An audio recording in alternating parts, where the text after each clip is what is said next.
जो सत्संग ध्यान भजन करते उसको कष्ट होता नहीं है, कष्ट निकलता है।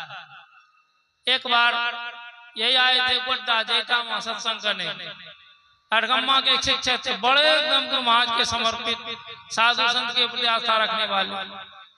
वो हमसे पूछते हैं कि बाबा, संत महात्मा लोग कहते हैं कि सत्संग करने वाले को कष्ट नहीं होता, हम तो देखते कष्टे कष्ट, हम समझ गए दोनों जीव इतने समर्पित, दोनों जो को उतना ही दुख।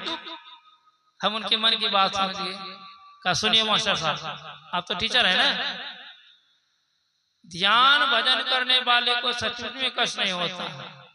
ये जो आप देख रहे हैं, जो आपको 50 जन्म के बाद कष्ट होता, 100 जन्म के बाद कष्ट होता, वो पहले भोगना पड़ता। क्योंकि भगवान श्री कृष्ण ने कहा है कि जो मेरे शरण में आता है, पहले मैं उसको दुख भोगाता हूँ, फिर सुख भोगाता हूँ, अब फिर दुख सुख के परे कर देता हूँ।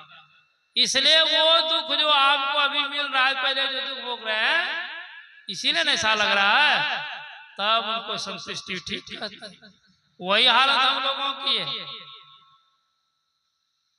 सत्संग करने से दुख होता, संत महात्मा लोग झूठ बोलते नहीं, सुख होता है।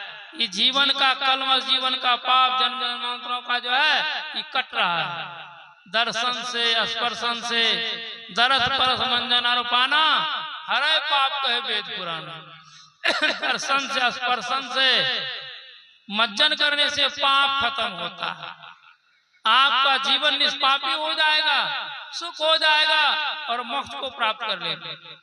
क्योंकि संतों के संगति से ही मोक्ष, भी सुन रहे थे पाठ करी में, मोक्ष दिलाने वाला कोई कुछ नहीं है। भगवान श्री राम ने भी भरत जी से कहा है, संत संग अपवर कर कामी भव कर पंग, काय संत कवि को विदा, श्रुति पुराण सब ग्रंथ। संत के संग से अपवर्ग होता, मोक्ष होता है, सारे दुखों से छुट्टी मिलती है। आप सुन रहे थे 4 फल मिलता है। कौन कौन फल मिलता है? आम, सेब, केला नहीं, अरे वो फल मिलता है जिस पर दुनिया ही खेला कर रही है। अर्थ मिलता है धन, जिस अर्थ के लिए पता नहीं लोग क्या क्या अनर्थ करते हैं, अर्थ के करते हैं, चोरी, बेईमानी, डकैती, और वो ऐसे मिलता है। धर्म भी होता, धर्म क्या है? धर्म दूसर सत्य समाना, सत्य की उपलब्धि सत्संग से होता और किसी पूजा पाठ से नहीं होता। और इच्छा की पूर्ति, जो इच्छा करे मन माहे, हरि प्रसाद कद दुर्लभ नाहि।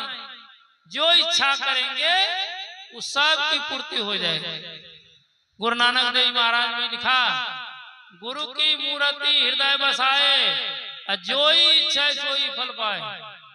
केवल अंदर में गुरु मूर्ति आपकी आ जाएगी, सामने पर जो इच्छा कीजिएगा वही।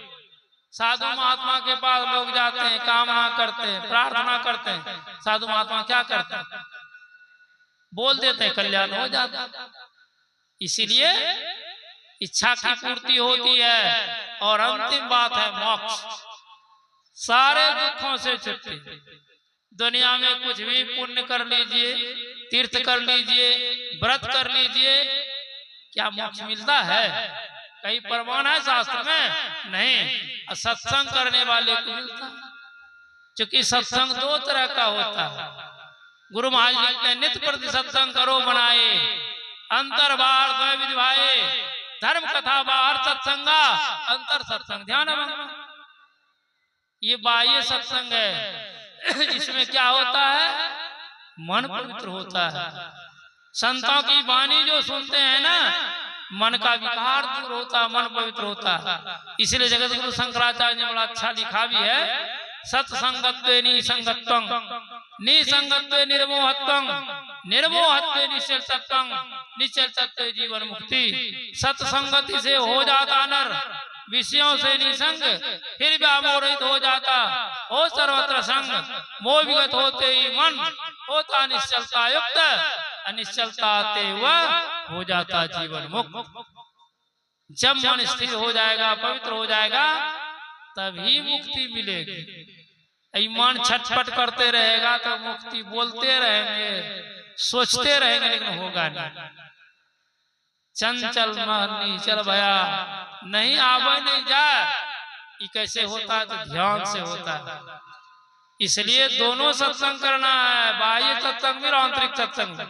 गुरु महाराज लिखते हैं, नित्य प्रति सत्संग करो बनाए, अंतर बाहर द्वय विद्वाई, धर्म कथा बाहर सत्संगा, अंतर सत्संग ध्यान बन।